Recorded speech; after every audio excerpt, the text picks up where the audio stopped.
एहसानुल हक मलिक सम्मानित से आज मैं हूं केंद्रीय कार्यालय राष्ट्रीय भागीदारी आंदोलन के, और हमारे साथ हैं पीसी कुरिल जी। कुरिल कुरिल जी, आप हमें बताएंगे कि अभी महात्मा बुद्ध की जयंती मनाई गई, लगातार तमाम महापुरुष बाबा साहब की जन्मदिन मनाया जाता है, लेकिन उनकी विचारधारा जो है वो आज तक हमारे अंदर, सभी के लोगों के अंदर उस तरीके से नहीं आई है जिस तरह से आनी चाहिए। इस पर आप क्या कहेंगे? बहुत बहुत साधुवाद। देखिए, देश में जो महामानव गौतम बुद्ध जी ने कार्य किया, जो उनको ज्ञान हासिल हुआ, उन्होंने उसको लोगों में उतारने का काम किया, और जिसके हिसाब से वो एक महान विचारक और सैद्धांतिक बने, और जिन्हें जो है एक महामानव का खिताब मिला।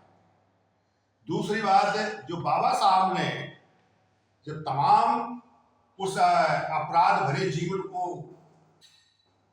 जिया, तो उसमें तमाम कठिनाइयों के साथ उन्होंने शिक्षा पाई, और देश में जब काम किया तो उन्होंने वो सिद्धांत जो महामानव गौतम बुद्ध मानवता के लिए काम कर रहे थे, लोगों के विकास के लिए, लोगों की बराबरी के लिए और सबको अधिकार उसके लिए काम कर रहे थे, तो उसको लागू करने के लिए इस देश में बाबा साहब ने कार्य किया। जो काम किया उसे जो है विचारों के तहत शब्द लाई, जिसे आज हम लोग कथा के रूप में, विचार के रूप में तो सुनते तो है, हमें एक दूसरे के प्रतिस्पर्धा तो है विचारों के लिए, लेकिन उसको लोगों में अमर होना चाहिए, लोगों में रहे, तब यह देश मजबूती से खड़ा होगा।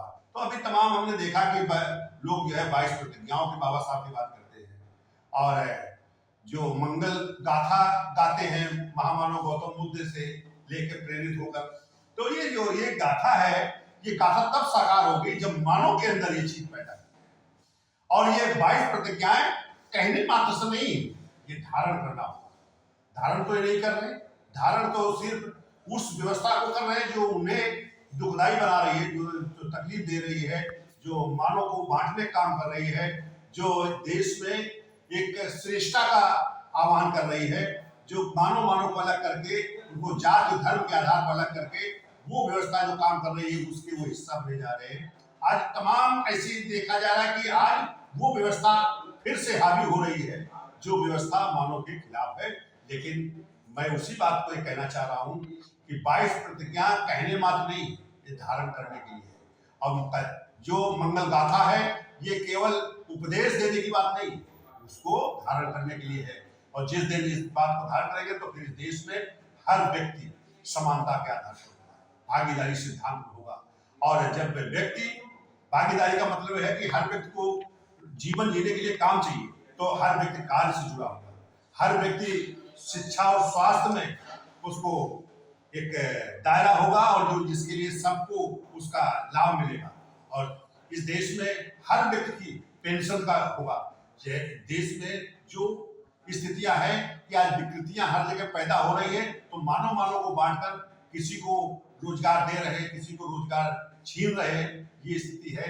और देश में जो विकृत सामाजिक व्यवस्था है उसके तहत देश में किस तरह भ्रष्टाचारी बन रहे हैं, कैसे आतंकी बन रहे हैं, और सामने कुछ है, बुद्ध की बात करते हैं, मित्र की बात करते हैं, लेकिन काम कर रहे हैं लोगों को कैसे क्रिमिनल स्थिति में लाया जाए, कैसे उनको अपराध से जोड़ा जाए। आज स्थिति जो देश में ऐसी बनी है, इसको हमें सबको मिलकर खत्म होगा, करना होगा, तभी यह देश मजबूती से खड़ा होगा, तभी हम इस देश में फिर से एक आदर्श भारत का स्वरूप पैदा करेंगे। और ये तभी हो सकता है जब इस देश का जो नेतृत्व सिस्टम है वो ये तय करे कि हम पहली कैबिनेट में इस बात को लागू करेंगे कि यह देश सबका है, सबकी भागीदारी सुनिश्चित करेंगे। इसमें ब्यूरोक्रेट और न्यायपालिका से जो अपराध हो रहे हैं, इनको रोकने का काम करेंगे, तब ये विदाई का अपराध से दूर होगी। अन्यथा वो इस सिस्टम में कभी आ नहीं सकते हैं। वो याद कि देश में केवल हाथ जोड़ने की स्थिति में रहेंगे जो अपराधी किस्म के लोग हैं, और केवल सांसद संता में नहीं बैठ सकते हैं। लेकिन सांसद सत्ता में जब तक ये इन्हें सब संगठित नहीं होंगे और अपने कार्य से नहीं जुड़ेंगे, तब तक सामाजिक एकता नहीं आएगी, तब तक हम इन्हीं भेदभाव के शिकार बने रहेंगे। राष्ट्रीय भागीदारी आंदोलन समानता की बात करती है, रोजगार की बात करती है, शिक्षा की बात करती है, जो हमारे महापुरुष लोग कर गए हैं, उस मिशन को आगे बढ़ाने। अब जरूरत है इस मिशन में शामिल होकर लोग जो हमारे महापुरुषों के विचार थे उसको आगे बढ़ाए, ताकि ये समाज में बेहतरी पैदा हो और हर आदमी रोजगार से जुड़े बेहतर विकल्प को लेकर सड़कों पे अब उतरना पड़ेगा। कुली साहब, आपका बहुत बहुत धन्यवाद।